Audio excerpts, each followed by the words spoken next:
শুভ দুপুর বন্ধুরা, কেমন আছো তোমরা সবাই? আশা করি সবাই খুব ভালো আছো। আজ বৃহস্পতিবার, তো সকাল থেকে সমস্ত কাজকর্ম একদম ঝড়ের গতিতে করে নিয়েছি, কারণ বেলা যেহেতু বয়ে যায় আর বেলার সাথে আমি পেরে উঠতে পারি না। সেই জন্য একবারে যাকে বলে সকালবেলা ঘুম থেকে উঠে নিয়ে মানে বিরাট তাড়াতাড়ি করেছি, আজকে করে নিয়ে সমস্ত কাজকর্ম কমপ্লিট, পুজো করে নিয়ে এবার আর কি রান্নার দিকে চলে এসেছি। তো প্রথমে মশলাটা বেটে নিচ্ছি, কারণ যদি এখন লাইট অফ হয়ে যায় তাহলে আর মশলা বাটতে পারবো না, তখন শিলেতে বাটতে হবে, খুব সমস্যা। আর বেশ কিছুটা মুসুর ডাল ভিজিয়েছি, সেটা আর কি বড়া করব। মুসুর ডালের বড়া ভাজা খেতে খুব ভালো লাগে দেখবে। তো বেশি সময় ভিজাইনি, অল্প সময়ের জন্যই ভিজিয়েছি। তো মিক্সিতে যেহেতু করবো খুব ঝটপট হয়ে যাবে, কোনো অসুবিধা হবে না। অল্প একটু নুন দিয়ে নিয়ে বেটে নেবো। আর ওদিকে ভাতও চাপিয়ে দিচ্ছি, প্রায় ভাতটাও আর কি আমার হয়ে আসার দিকে।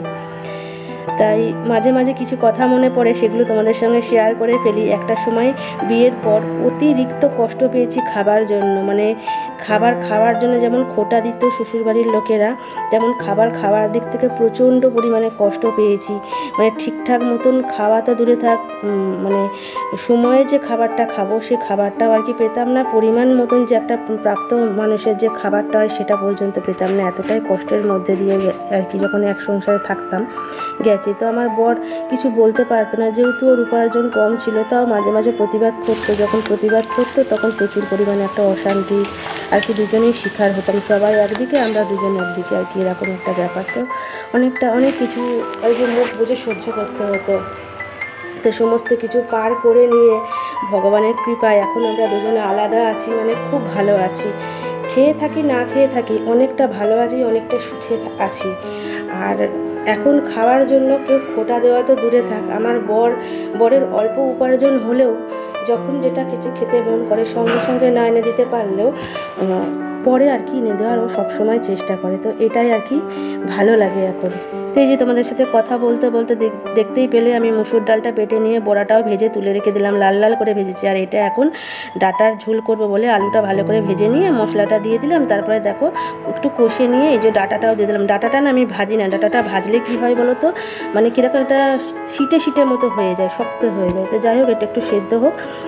তো তখন আমি বরং যে বাসনগুলো পড়েছে সেই বাসনগুলো বেশি নেই না, মেজে নেওয়ার চেষ্টা করি, তাহলে সুবিধা হয়।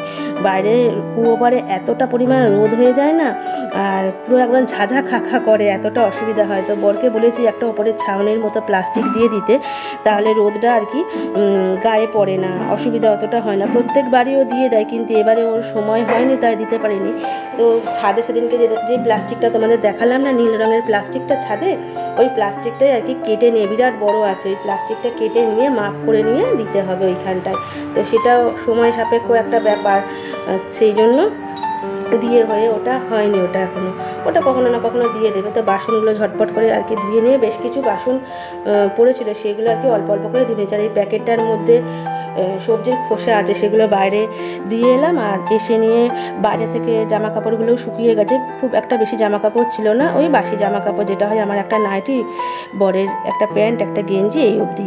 তো সেগুলো ভাঁজ করে ভালো করে তুলে তালে রেখে দিলাম। ওদিকে মিক্সিটাও তুলে নিয়ে রেখে দিলাম। আর অন্ধকার লাগছে, ওপরের ছাদটা না বন্ধ করে দিয়েছি জানো না। আর এই যে বরের জামা প্যান্টটা ওপরে ঝুলছিল দেখলাম, সেটাও গুছিয়ে নিয়ে রেখে দিচ্ছি। আমার গুছোনো আমার বরের পছন্দ হয় না, আমার বর খুব সুন্দর গুছাতে পারে জানো তো।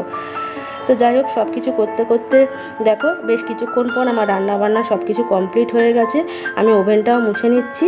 আর অনেকটা বেলা হয়ে গেছে, এখনও বর আজকে আসেনি, তো বললে একটু ওর আসতে দেরি হবে, সেই জন্য কী করছি বলো তো, সমস্ত কাজগুলো গুছিয়ে রাখছি। আর যেহেতু বৃহস্পতিবার, ওর আস্তে আস্তে অনেকটা লেট হয়ে যাবে, খাওয়া দাওয়া করে উঠতে না একটু শুতে পারবে না যদি আমি এই কাজগুলো করি, সেই জন্য আমি আগে এই কাজগুলোই সেরে রেখে দিচ্ছি। তো এগুলো করে নিয়ে তারপরে যাব হচ্ছে বাসন ধুতে। বাসন খুব একটা করে নিয়ে ওই কিছু তো বাসন মেজেই নিয়েছি, শুধু কড়াইটা আর গ্যাসের ঝিকটা আছে, এটা বাইরের কুয়ো পাড় থেকে মেজে নিলেই হয়ে যাবে। তারপরে তো বর আসবে, বর আসলে খাওয়া দাওয়া করবো, খাওয়া দাওয়া করে আবার বাসন কোসন মেজে নিয়ে ইচ্ছা আছে আজকে যেহেতু বৃহস্পতিবার একটু পায়ে আলতা করতে হয়, সেই জন্য। তো চলো, দেখো আমার তোমাদের সাথে কথা বলতে বলতে ওভেনটাও ধোয়া হয়ে গেল। আর এই বালতিটা করে না বাইরে থেকে জল নিয়ে আসি গ্যাস ওভেনটা পরিষ্কার করবার জন্য। আর এই দেখো কড়াটাও আর কি মেজে নিয়ে চলে এলাম, মিক্সির বাটিটা ছিল, সব কিছু একদম গুছিয়ে রেখে দিলাম। আর দেখো রান্নাগুলো দেখিয়ে দিই, এই যে ভাত করেছি, ভাতটা ভালো গরম আছে এখনও, আর টমেটোর চাটনি, আর এদিকে 3 রকম ভাজা আছে, মাছ ভাজা, মসুর ডালের বড়া ভাজা, ঢেঁড়স ভাজা, আর এখানে হচ্ছে ডাঁটা আর আলুর ঝাল। তো চলো এবার খাওয়া দাওয়া করে থালাও করে নিয়েছি। তো চলো বন্ধুরা, আজকে এই পর্যন্ত। সবাই খুব ভালো থাকো, সবাইকে টাটা।